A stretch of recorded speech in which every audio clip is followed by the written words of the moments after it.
I prayed to that tree. It was nice. She was kind. I was tired.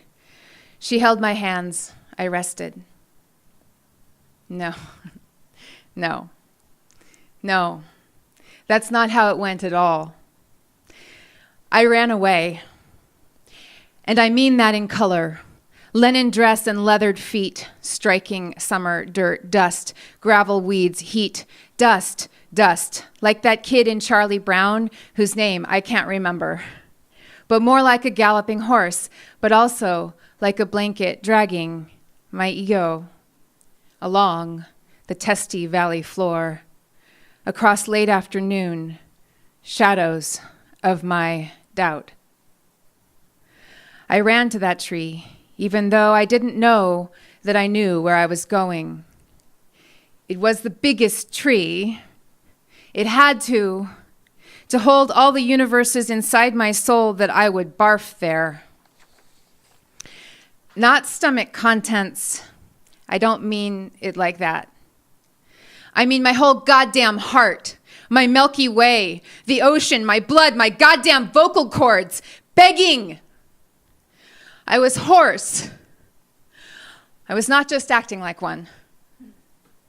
Wild horse, desperate to untether and run fiercely back to the sanity of its wild home before the part where it gets broken. I slapped my empty hands against her bark, pushed her hard, wanting her to break the way I felt broke. Laughing and raging and singing my offer to her to take my excruciating discomfort. There were ants between my fingers, under my palm, over my palm, moving me to stop for just a second.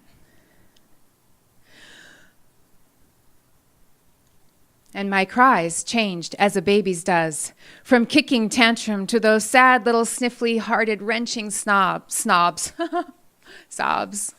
and snobs, sloppy slobs. This body softened. As I slid from the trunk to the carpet of leaves, my face heavily planted, staring spiders in the eye, void of care. So goddamn full of care. So goddamn full of care, and also not care. I prayed to that tree. It was nice, she was kind. I was tired. She held my hands. I rested. I resisted. And then I rested.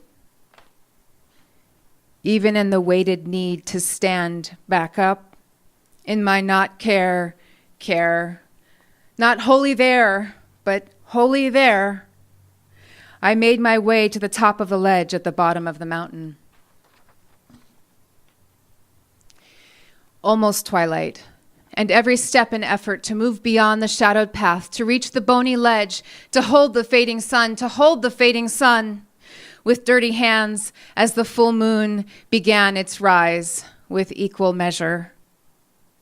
Deflated, but determined to stand as a poet stands between two kinds of heartbreak, goodbye and hello. The unfinished heart of my grandfather brought me here, period. I didn't know it until today, when he made his presence known in a dream, in my dream. Shivers through my whole body woke the bee, me, he, wanting to be here tonight. In some way, through my voice, through articulation. The silent hero of my father's heart. The love of each other's life, but a ghost before I was born. From the people of the tall trees, grassroots, long houses, the great East. This land is your land, this land is my land, but not really. I can't tell you the whole story because I don't know the whole story. But I know there was a heart, a dear, good, solid heart that found his own ways to run and his own ways to love. Uneducated Indian. When you found out you had cancer, you tried to die in your own way before your time. In a locked car in the driveway with your arms, with bloody arms.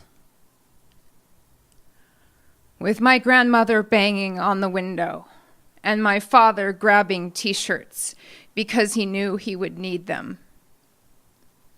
He knew he would need to save you.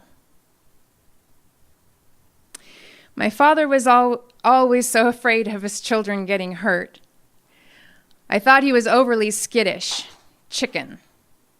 He would run away, look the other way, get so angry. Now I know why he was angry.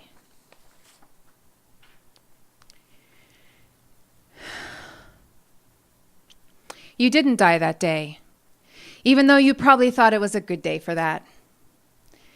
New York, Oneida. I would have hunted down your silence like a hungry wolf in the woods, had I known you in life. But I did know you in life, in my life. I too was born with a buried heart and a voiceless desire to be heard. But first I would hide, and then I would devote my life to unhiding.